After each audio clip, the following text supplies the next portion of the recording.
M Q M ایک تحرک کا نام ہے جب ہم اس کی ماضی کو دیکھتے ہیں، لیکن آج کل ایم کیو ایم حکومت میں ہو کے بھی کوئی سیاسی افق سے آؤٹ سی نظر آ رہی ہے، اس کی کیا وجہ ہے؟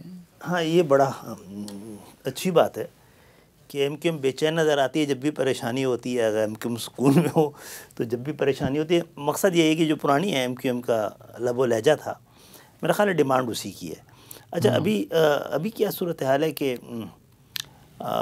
22 اگست آپ کو پتہ ہے کہ 23 اگست کو ایم کیو ایم کے لوگوں نے شعوری طور پہ ایک ایسا فیصلہ کیا جو آج تک پاکستان کی کسی سیاسی جماعت میں ہمت نہیں ہوئی. پاکستان کی حرمت اور اس کے نعرے کے حوالے سے ہم نے اپنی لیڈرشپ سے بھی لا تعلقی کا اظہار کیا تھا. میرا خیال ہے ہمارا فیصلہ اس طرح قابل قبول نظر نہیں آیا. ہمیں جو 22 اگست سے پہلے کی پالیسیاں تھیں اس سے زیادہ والی سخت پالیسی اس کے ساتھ گزارتے رہے. تو ہم نے ایک بڑا دور تو گزارا بڑے خاموشی سے، اپنا کام کرتے رہے، لیکن کوشش کرتے رہے کہ بڑی خبریں نہ بن سکیں اس کی، جسے کہتے ہیں نا کہ فلوٹنگ اوے، کہ چپو کی آواز ہی نہ آئے. ورنہ ہمارے تو کشمیر ڈے پہ بھی لگے ہوئے بینرز، کراچی بینروں کا قبرستان ہوتا ہے، لگے ہوئے ہوتے ہیں، اس میں تو ڈھونڈ کے ہمارا اتنا بڑا بینر بھی آدھے گھنٹے میں اتار لیا جاتا تھا. تو کس سے احتجاج کرتے؟ ہمیں صورتحال کا، پالیسی کا اندازہ تھا.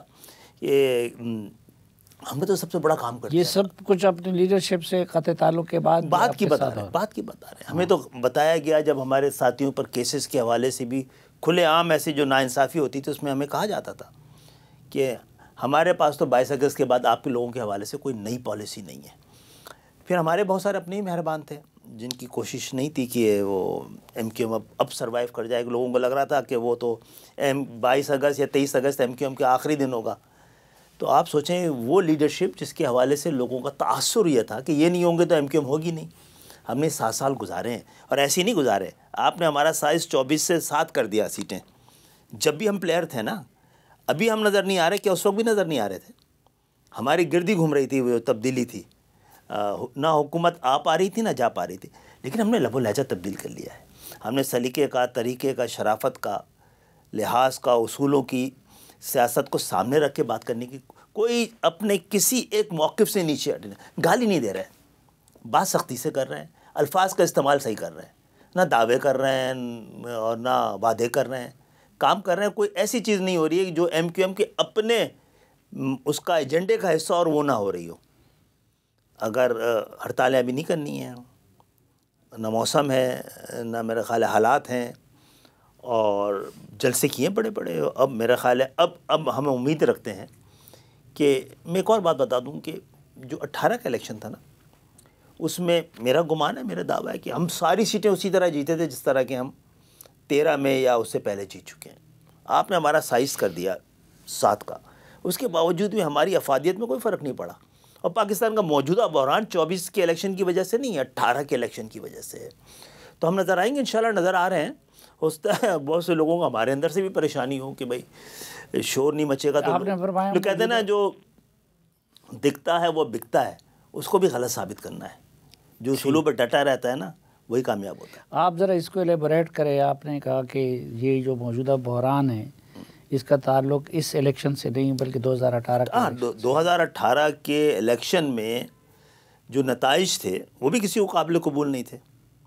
تو جو بھی اس کی جگہ آیا اس کی اخلاقی حیثیت اتنی مضبوط تھی ہی نہیں، اور جس مصنوعی طریقے سے آئے اسی طریقہ واردات سے ان کو ہٹنا بھی تھا تو ہٹ گئے. اور ہم سمجھتے ہیں کہ جو 22 کی سیٹ شاید ہمیں اتنی طاقت دے کے نہیں گئی جتنی 7 کی دی. ہرانے کی وجہ سے اس کے باوجود بھی ہمارے بغیر حکومت نہیں بن سکی، نہ بنی نہ جا رہی تھی. تو ایم کیو ایم کو ذرا ہمیں ہے یہ کہ پاکستان میں جو سیاسی مروجہ سیاست ہے، اس کے جو تقاضے ہیں، اصول ہیں، اس کو سامنے رکھیں گے تو ایم کیو ایم آپ کو غلط نظر آئے گی. ہم اس پورے جاگیردارانہ جمہوریت کو غلط سمجھتے ہیں. ہم نہیں سمجھتے کہ ہم ایک ایسے آدمی کو الیکشن میں کھڑا کریں جو جیت جائے گا. ہم سمجھتے ہیں جس کا ہم مڈل کلاس کی لیڈرشپ کو انٹروڈیوس کرائیں چاہے الیکشن ہار جائیں. ایم کیو ایم کو 2 خوف سے نکلنا ہے، نئی ایم کیو ایم کو جو کہ اب اتنی مضبوط ایم کیو ایم نہیں ہے، نظریاتی طور پہ بھی کمزور ہے. مشرف صاحب کے دور میں انگیج کر کے بالکل ہی فارغ ہو گئی تھی.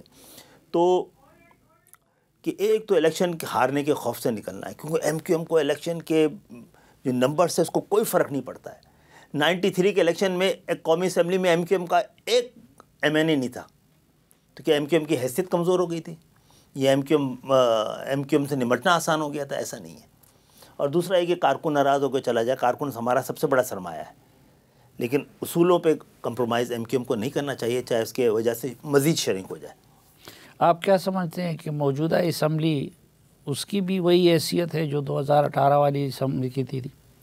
میرا خیال ہے کہ وہ کیونکہ پے در پہ آپ کو وہ تاثر قائم ہوتا چلا گیا کہ عوام کی مرضی کے نتائج نہیں آتے ہیں، تو جب آپ کی اخلاقی حیثیت کمزور ہوتی ہے تو نمبر سے کوئی فرق نہیں پڑتا ہے، چاہے ہو یا نہ ہو.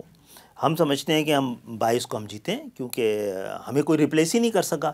جب 18 میں کسی اور کو جتوا دیا تو میں تو اپنے ساتھیوں کو کہا تھا بہت اچھا ہو گیا کہ ایک جو آپشن تھا نا وہ ایگزاسٹ ہو جائے گا وقت سے پہلے انشاءاللہ تعالی. وہ ہو گیا.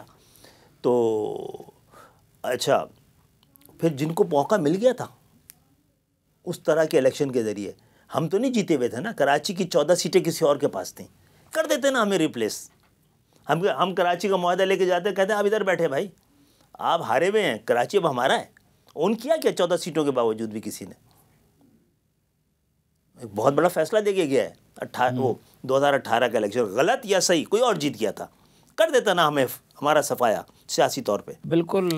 خود اس دن میں بھی کراچی میں تھا اور کور کر رہا تھا، اور بالکل واضح تھا کہ آپ لوگوں کا حق چھین کر پی ٹی آئی کو دلوا دیا گیا، لیکن پھر اسی پی ٹی آئی کے ساتھ آپ حکومت میں کیوں بیٹھے؟ اچھا وہ تو ہم ہر بار بیٹھتے ہیں، جنہوں نے ہمارے خلاف آپریشن بھی کیا ہے.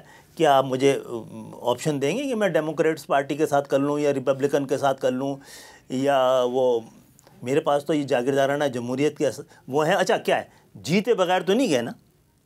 7 سیٹوں کی ضرورت آپ کو تھی تو ہم نے آپ کے ساتھ جوائن کیا. ہم نے تو نہیں بولا تھا ہمیں جوائن کرنا ہمیں سوٹ بھی نہیں کرتا تھا، لیکن باقیوں کے مقابلے میں کسی اور کے جو اپوزیشن اور ظلم کے شکار ہونے کا شور مچاتے ہیں، کسی کا ایک آدمی بھی لاپتہ نہیں ہے. آپ کے 125 لوگ لاپتہ ہونا، اور ان کی مائیں، بیٹیاں، ان کے بچے، ان کی بہنیں روزانہ آپ کے آفس پہ ہوتی ہوں، تو پھر آپ کے تقاضے بدل جاتے ہیں. تو پہلے کی 2 کے ساتھ بھی کون سی ایسی رشتہ داریاں تھیں جو ہم نے حکومتوں میں تھے. اور ہمیں جب بھی لگے گا ہمیں ضرورت نہیں ہے. کئی بار سچی بات ہے، کہنے دیجئے، یہ کہنے کی ضرورت بھی ہے کہ بعض اوقات تو ہم فیصلہ نہ کرتے اگر تو حکومت کو خطرہ نہیں تھا، پورے نظام کو خطرہ تھا، جمہوریت کو خطرہ تھا.